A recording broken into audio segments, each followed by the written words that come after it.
à toutes, bonjour à tous.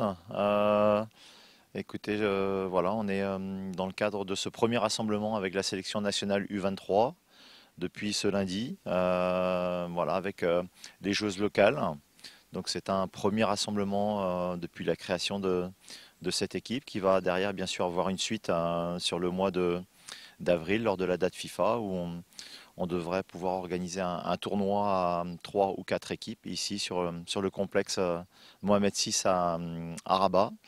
Donc c'est un début de projet sur cette équipe U23.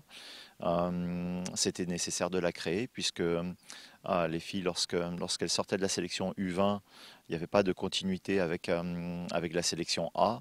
Donc ça nous permet d'avoir un suivi sur 3 années d'âge supplémentaires. En l'occurrence, cette année, les joueuses nées en 2000, 2001 et 2002. Donc d'avoir un suivi sur ces années d'âge. Ces joueuses locales qui évoluent dans le championnat local, en D1 ou en D2, voire même en D3, puisqu'on a une joueuse sur ce rassemblement qui évolue en troisième division, mais aussi bien sûr les joueuses binationales qui peuvent avoir un intérêt ou aussi que l'on doit séduire, que l'on doit être capable de faire venir sur cette équipe U23.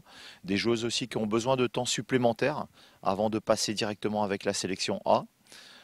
Et qui ont besoin, puisque c'est l'objectif, c'est de développer ces joueuses, de leur proposer des matchs internationaux, les confronter au plus haut niveau pour assurer leur progression. Et puis l'objectif, bien évidemment, c'est d'amener quelques filles à basculer des U23 et d'aller vers la sélection A.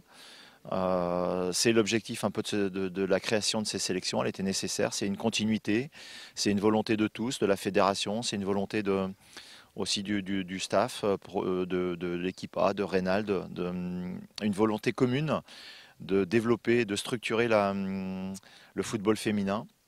Et c'est une étape nécessaire dans l'évolution et dans la progression de nos jeunes filles.